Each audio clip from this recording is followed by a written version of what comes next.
Hello दोस्तों, इस नई कहानी में आप सभी का स्वागत है। आज की इस कहानी का नाम है नौकर से प्यार। यह एक फैमिली स्टोरी है। अगर आपको हिंदी कहानी, मोरल स्टोरी या प्यार की कहानी सुनने का शौक़ है तो इस कहानी को पूरा ज़रूर सुनिए। तो चलिए हम कहानी की तरफ चलते हैं। वैसे तो रात ज़्यादातर खामोश होती है, लेकिन कभी कभी ये रात शोर भी करती है। लेकिन रात के इस शोर को सुनना इतना आसान नहीं है। रात के करीब 12 बज गए थे और रंजीता अपने बिस्तर पर उदास बैठी थी। कभी वो खिड़की के बाहर जाती तो कभी बिस्तर पर चुपचाप बैठ जाती, फिर बाहर बालकनी में जाकर खड़ी हो जाती। उसके हाव भाव बता रहे थे कि वो किसी का इंतज़ार कर रही थी। रंजीता, क्या बात हो गई आज? इस समय तक वो आ जाता था। तभी रंजीता की हवेली के पीछे एक आदमी चढ़ता हुआ दिखाई देता है। उसने अपने चेहरे को बड़ी सी तौलिए से ढक रखा था। धीरे धीरे ऊपर चढ़ता हुआ वो रंजीता की बालकनी तक पहुंचता है और दबे पांव रंजीता के कमरे में प्रवेश कर गया। रंजीता बिस्तर पर चुपचाप बैठी हुई थी। उसने पीछे से उसकी दोनों आंखों को अपने हाथों से ढक लिया और उनसे पूछा, मोहन, बताओ कौन? रंजीता ने उसके हाथों को पहले तो प्यार से छुआ और फिर उसे झटकते हुए बोली, रंजीता, 2 दिन हो गए, तुम्हें फुर्सत नहीं मेरे पास आने की? तुम्हें पता है तुम्हारे बिना मेरी हालत जल बिन मछली की तरह हो गई थी। ये कहकर रंजीता ने उस युवक को गले से लगा लिया।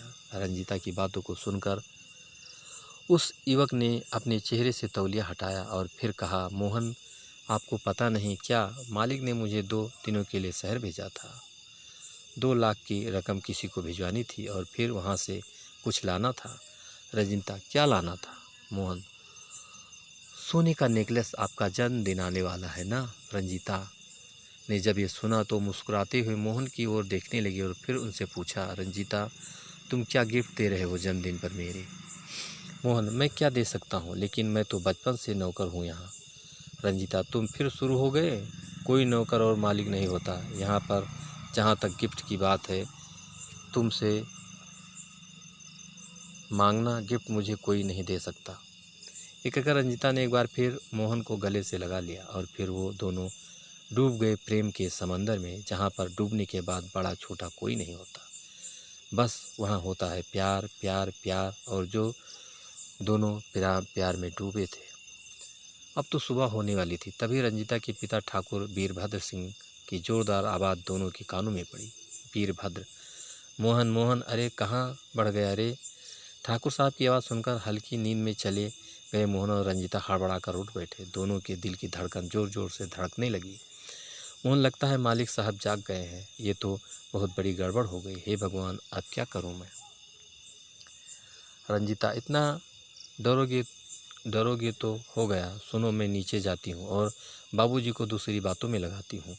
तुम जिस तरफ पाइप के रास्ते से आए थे वैसे ही निकल जाओ और थोड़ी देर बाद बाबूजी के पास आ जाना। रंजीता की बात सुनकर मोहन दबे पांव कमरे से निकल गया। उधर रंजीता सीढ़ियों से उतरकर अपने पिता वीरभद्र सिंह के पास गई। रंजीता, क्या हो गया बाबूजी? अभी तो सूरज भी नहीं निकला और आप मोहन मोहन करने लगे। मोहन के बिना तो आपका काम ही नहीं चलता। वीरभद्र, वो तो है, लेकिन तू आज इतनी जल्दी कैसे जाग गई? 9 बजे के पहले तो तेरी आंख नहीं खुलती और आज 4:30 बजे ही। तभी वहाँ पर मोहन आ जाता है। उसे देखकर वीरभद्र सिंह उस पर चिल्लाते हुए कहता है, वीरभद्र, अरे कहाँ मर गया था तू? तुझे आवाज़ देकर गला बैठ गया मेरा। मोहन, मालिक, वो भैंसिया चिल्ला रही थी इसीलिए उसे चारा देने गया था। वीरभद्र, सुन, तुझे पता है ना आज रंजीता का जन्मदिन है। शाम को बड़ी पार्टी है, कई लोग आएंगे उसमें से। और हाँ, पार्टी में वीरपाल जी अपने बेटे अंगद के साथ आ रहे हैं। उनका विशेष ध्यान रखना। मैं चाहता हूँ कि रंजीता की शादी अंगद से हो जाए। और हाँ, एक बात और, मालकिन जी राजेश के साथ शहर से आ रही हैं, तो तू उसे लेने दोपहर में स्टेशन चले जाना।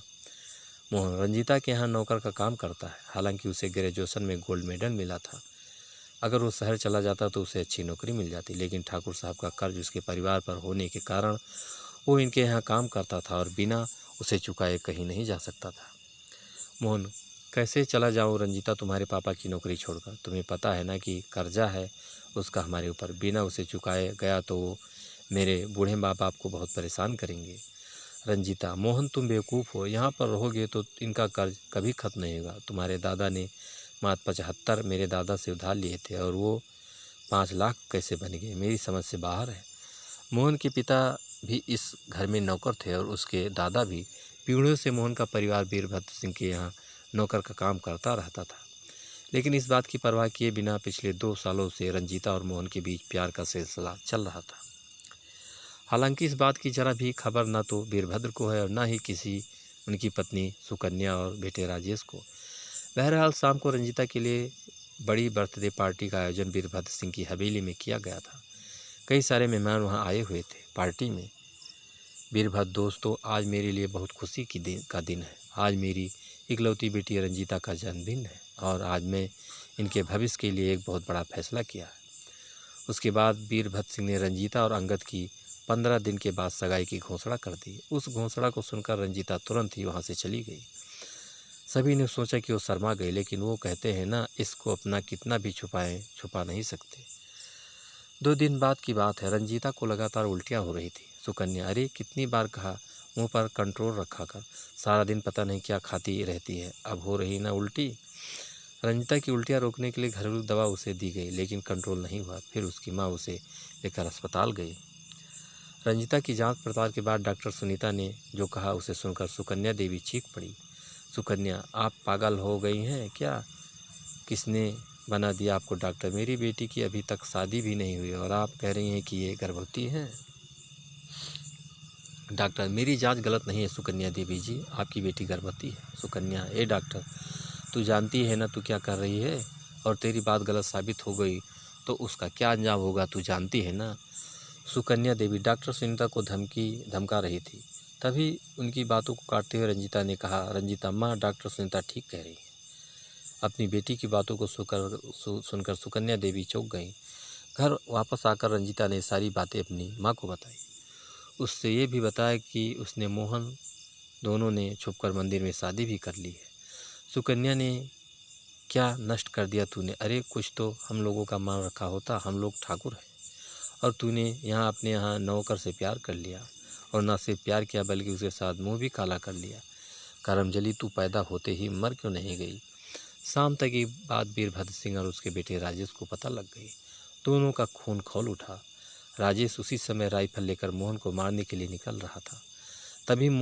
तभी सामने से मोहन आता हुआ दिख रहा है। राजेश ने आओ देखा ना ताओ बंदूक उसके ऊपर डाल दी। रंजीता भागी भागी आई। रंजीता, ये क्या कर रहे हैं राजेश भैया? मोहन को छोड़ दो, मैं उससे बहुत प्यार करती हूँ। रंजीता की बात सुनकर राजेश ने बंदूक के भरी हिस्से से रंजीता के सिर पर मारा। वो बेचारी लहूलुहान हो गई। रंजीता की हालत देखकर मोहन ने राजेश की राइफल को अपने हाथों में पकड़ लिया और उससे कहा, मोहन, अगर आपने एक बार और रंजीता पर हाथ उठाया तो मुझसे बुरा कोई नहीं होगा। उसकी बात को सुनकर वीरभद्र सिंह और राजेश ने अपना आपा खो दिया। राजेश, तो कौड़ी के नौकर, तू हमें धमका रहा है? वीरभद्र, राजेश पानी सर के ऊपर जा चुका है, इसीलिए इसे छोड़ना मत, इससे बहुत बड़ी गलती की है। कल को कोई और ऐसी गलती करने की ज़रूरत ना करे, इसीलिए इसको इस बात की सज़ा देना बहुत ज़रूरी है। पिता की बातों को सुनकर राजेश ने एक बार फिर से बंदूक की नाल मोहन की ओर की। एक जोरदार धमाका हुआ और कुछ देर के लिए हर ओर खामोशी छा गई। लेकिन जब खामोशी टूटी तो राजेश के सामने उसकी तड़पती हुई बहन रंजीता थी। रंजीता, मोहन, मोहन भाग जा, तू भाग यहाँ से, ये लोग तुम्हें जिंदा नहीं छोड़ेंगे। इन लोगों की नज़र में प्यार की कोई अहमियत नहीं। वीरभद्र, ये प्यार है, प्यार। शादी से पहले दूसरे के बच्चे को पेट में लेकर घूम रही हो और उसे प्यार कह रही हो। रंजीता, शादी तो हमने भगवान के सामने कर ली पिताजी, ईश्वर गवाह है हमारे प्यार और शादी का। आप लोग इस रिश्ते को स्वीकार कर लें पिताजी। वीरभद्र, हम ठाकुर हैं, हमारे यहाँ अवैध रिश्ते बनाए जाते हैं, स्वीकार नहीं किए जाते। ये कहकर वीरभद्र सिंह ने अपने बेटे के हाथ से राइफल छीन ली और उसे एक गोली मार दी। उसके बाद मोहन को भी, मोहन, रंजीता, रंजीता, रंजीता, मोहन, मोहन, एक बार फिर से एक प्यार के बीच रास्ते में ही दम तोड़ दिया, क्योंकि वो प्यार अमीर और गरीब के बीच में था। दोस्तों, लोग भले ही कहते हैं कि प्यार अमीरी और गरीबी नहीं देखता, लेकिन सच इससे कोसों दूर है। लेकिन वो कहते हैं ना कि प्यार को जितना रखोगे वो उतना ही बेग से बढ़ेगा। आज भी कोई न कोई रंजीता मोहन से प्यार कर ही रहा है और कोई मोहन रंजीता की ख्वाब बिना किसी ऊंच नीच की परवाह के भी नहीं देख रहा है। आज की ये ख़ास और मज़ेदार कहानी आपको कैसी लगी नीचे कमेंट करके हमें ज़रूर बताइएगा। और दोस्तों एक लाइक ज़रूर कर दीजिएगा, क्योंकि आपके लाइक से हमें मोटिवेशन मिलता है। और दोस्तों अगर अभी तक आपने हमारे चैनल को सब्सक्राइब नहीं किया है तो प्लीज़ जल्दी से आप हमारे चैनल को सब्सक्राइब कर लीजिए, जिससे इसी तरह अच्छी अच्छी कहानियाँ आप लोगों के बीच पहुँचाता रहूँ और आप लोग कहानियों का आनंद उठाते रहें। तो दोस्तों एक नई कहानी के साथ आपसे फिर मिलेंगे, तब तक के लिए नमस्कार।